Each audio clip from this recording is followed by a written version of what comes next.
Hello, everyone. This is Tom Fox back again for another episode of the award-winning All Things Investigations. I'm thrilled to have back with me Mike DeBernardis. First of all, Mike, welcome back. Happy to be back. And I think the first time I came on with you, Tom, we were talking about the FCPA, and now maybe we're talking about its end. I don't know. I don't think so, but let's just start with what was the executive order bombshell that was released this week? Yeah. As I'm sure many listeners know, the Trump White House, Trump issued an executive order essentially calling for a pause in FCPA enforcement for 180 days. And during that 180 days, the Attorney General is supposed to review current and past FCPA enforcement actions by the DOJ and ensure that the prosecution of the FCPA aligns with the Trump administration's foreign policy goals, American first priorities, and other priorities of the administration. So the short answer, zero DOJ FCPA enforcement for 180 days. Now let's turn to perhaps what that might mean or not mean going forward. The law was not repealed. The law was not revoked. It was passed by Congress, subsequently amended by Congress a couple of times. It can be repealed by Congress, but that did not happen. So the law is still on the books. From your angle, Mike, what does that mean? It means everything. I made the joke about the end of the FCPA in jest for just this reason. So the law is still the law. The statute of limitations of the FCPA, the anti-bribery provisions is 5 years.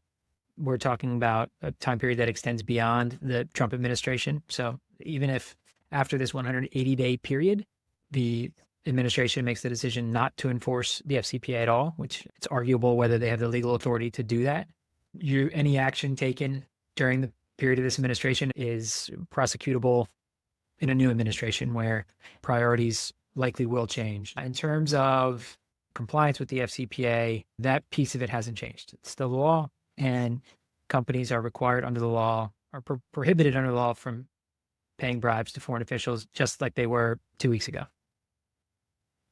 And what does that mean, if anything, for laws outside the United States, such as the UK Bribery Act, Francis Upon-Due, Germany, Clean Companies Act in Brazil, or China, which has both a domestic and an international anti-corruption law?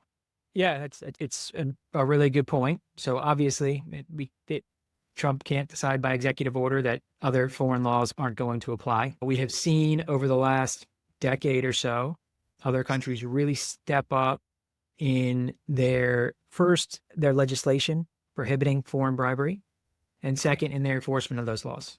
And I think, especially in the last 5 or 6 years, you've had a lot of enforcement agencies around the world who have gotten real hands-on experience, often working hand in hand with the DOJ on large cross-border investigations, and they're not affected by this pause in enforcement. The UK SFO, the PNF in France, the various regulators in Brazil, so on and so forth, not only are not affected by this, but if we're speculating, may see this as an enforcement vacuum that they have an opportunity to fill. I think that's entirely possible. So no effect there. Also, I'll just mention, this doesn't directly affect the SEC, this executive order. Until we hear otherwise, SEC enforcement of the FCPA is still entirely valid.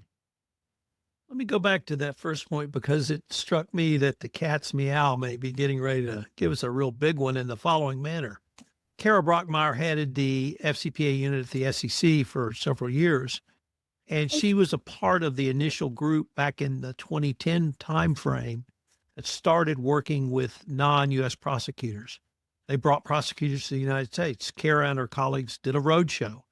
And then there was a second conference in 2015, 16, somewhere in that time frame, where she said it was clear foreign prosecutors had understood it, they'd gotten it, they could stand on their own feet and prosecute. And we've seen that now in cases literally across the globe. But wouldn't it be something if those U.S. trained prosecutors now picked up that ball?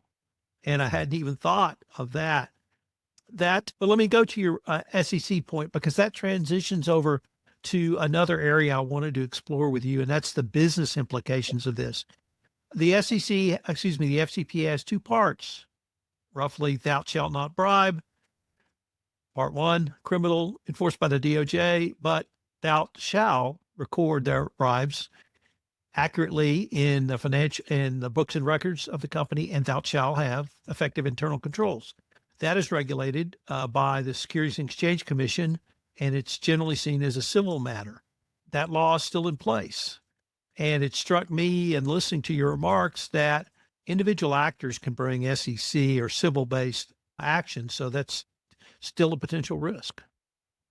Yeah, I think, oh, look, there's a lot we don't know yet about what's going to happen in 6 months, even what's going to happen in during the 180-day review afterwards, the rest of this administration.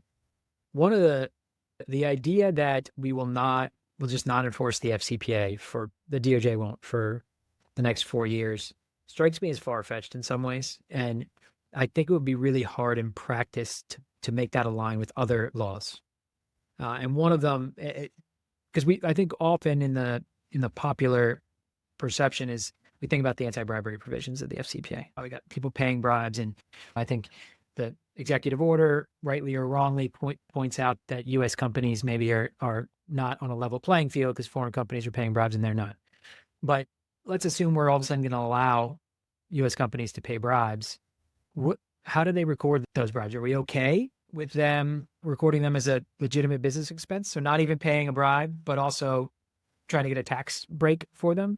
Are we okay with them falsifying their books and records? How is the investing public going to feel about investing in companies and not knowing whether their books and records are accurate? The entire motivation, I don't know the entire motivation, but the one of the primary motivations for the FCPA in the first place was that our markets are better off, our financial markets are better off if investors have transparency and have confidence that what companies are reporting as on their books and records is truthful and accurate. And so will this have, if this were to happen, would this have a downward effect on companies' books and records? To your point, would companies be exposing themselves to securities fraud cases if they start incorrectly recording bribes? And if so, are they going to have the confidence, the gall to record a bribe as a bribe in their books and records? It's really, I think the devil's in the details. The details haven't been well thought out yet. So that brings up a couple of other points I want to explore from the business perspective about why compliance should continue. We've talked about the cost of paying a bribe. Obviously, there's a direct cost of the amount you pay. But my experience, or at least my experience in reading enforcement actions, is once they have their claws in you, they're always coming back and they always want more. Sometimes it's a fixed amount, but other times it's a percentage. So that's really led me to wonder, Mike, should a bribe be considered almost a supplemental tax on any contract? And what's the business interest in having an unlimited tax against you? No, you're 100% right. There are a lot of reasons that many companies around the world choose not to pay bribes, and that have nothing to do with what the law is. And you've identified some of them, right? One, it's a cost. And in many businesses, margins are thin. And if you start adding in these additional costs of corruption, those margins get thinner. The other thing is a culture of corruption in a territory, as you say, it expands, right? They get their claws into you. But it's not just that the bribe taker gets his or her claws into you. It's that you've created an environment where everybody's got a handout all of a sudden. So you're not just paying your 1% on this contract, but you've created an environment where a different ministry wants their cut, where, the next foreign official, the next administration that comes in wants a slightly bigger take. And that's really bad for business. There's been studies done really over the last 15 years or so that have shown that paying bribes is bad business.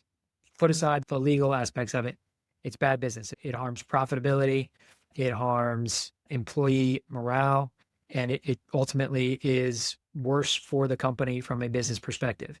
And so I think this narrative that, oh, good, business is going to be much better now for American companies that they can pay bribes is really kind of based on a faulty premise. So what about, or rather, let me preface this question with what I saw in the energy space was around 2010, after the first wave of FCPA enforcement or industry sweeps went through energy and companies settled up with the DOJ, got monitors, et cetera. they began to respond in a business way, which was to require any subcontractors they did business with to agree to comply with the FCPA and actually have a compliance program in place. So I saw that driven down to the supply chain. Subsequent industry sweeps have also had that same effect. Pharma, tech, you name the industry. And so it's really led to an inculcating of compliance programs in corporations as a business response. That later expanded to if you want to get investment dollars for your companies, whether it was a PE investment, whether it was individual investment, whether it was going public on the New York Stock Exchange, whether it was a bank loan, you had to have a compliance program. Do you see those going away at this point? No, it's an excellent point. And not to mention, a lot of those subcontracts, long-term supply contracts, whatever they might be, that have these clauses about representations, about ethical business behavior, not paying bribes, they're not affected by this pause in enforcement. So there are contractual reasons beyond, again, the application of the FCPA that companies are going to be required to not pay bribes. It's a broader point too, and aligns with what we were just discussing, that I think companies realized probably through a series of scandals, missteps, and enforcement priorities that having an appropriate control environment is good for business. It helps helps limit fraud, helps limit waste, and avoid a lot of legal and reputational issues. And compliance programs, for better or worse, have become a critical aspect of that control environment.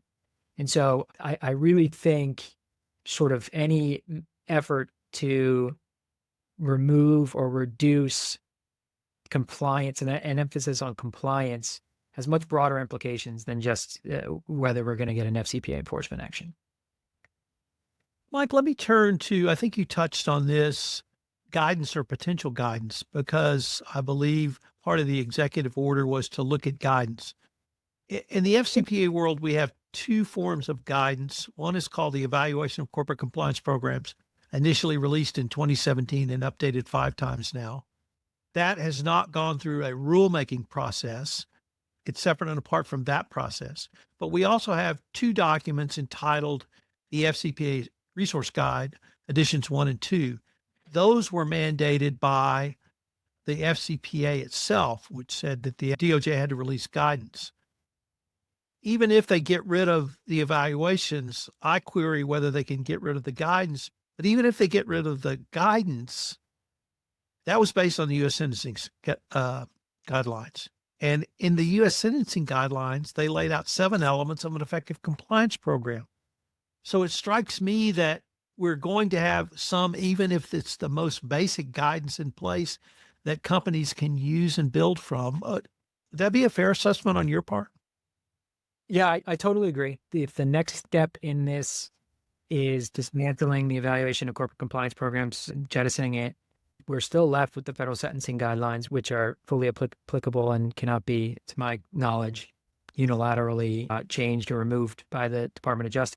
There are other areas, other legal requirements that mandate effective compliance programs. They don't provide as much guidance as to what those look, but you've got under Delaware law, for instance, companies that are incorporated in Delaware have state law requirements regarding compliance programs.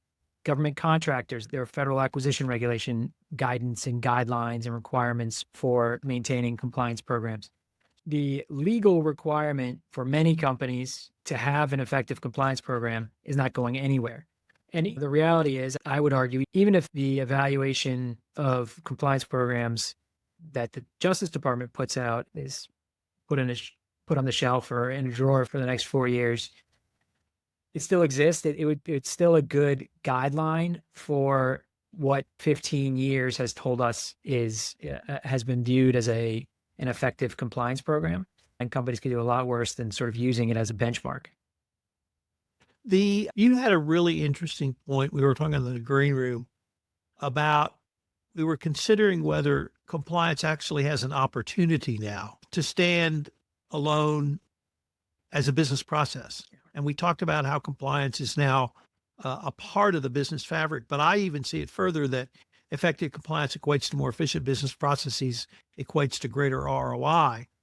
But does this, if we call it a hiatus, 6 months, 1 year, whatever it may be, could companies actually sort of step in and take a look at things without worrying about it getting to the DOJ or having to self-disclose?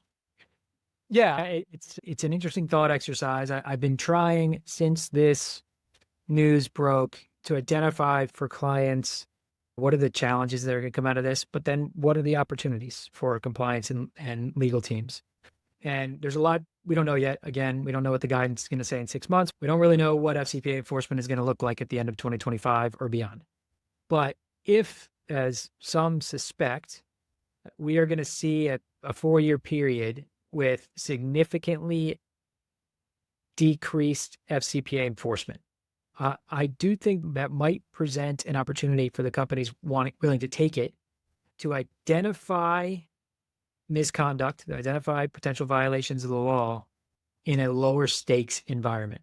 Imagine a scenario where you get a whistleblower report of a potential illegal payment overseas that, just 2 weeks ago, that is a kind of a devastating piece of news where not only we're going to have to investigate this, try to stop it, but now we're talking about whether having really difficult conversations about potential self-disclosure.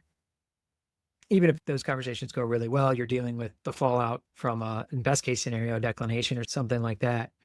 Now, is there an opportunity to identify things and then ride out this 4 years and let 4 years of the limitations period run and really potentially get out from underneath this thing without any need to self-disclose and without really reducing the risk that the conduct is ever discovered? It's a possibility, right? For companies that want to be doing things the right way. And there's an opportunity here to potentially get out of jail free card if you play your cards right.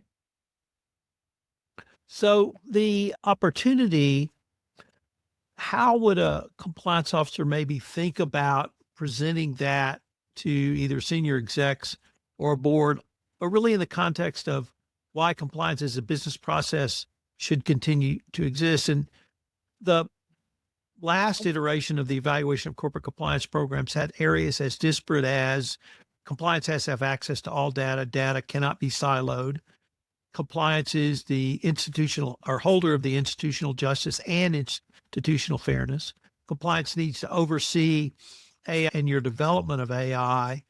So there's lots of things that compliance can bring to the table because they've been instructed to by the Department of Justice, and even culture. So how could a compliance officer begin to think about presenting that to a board?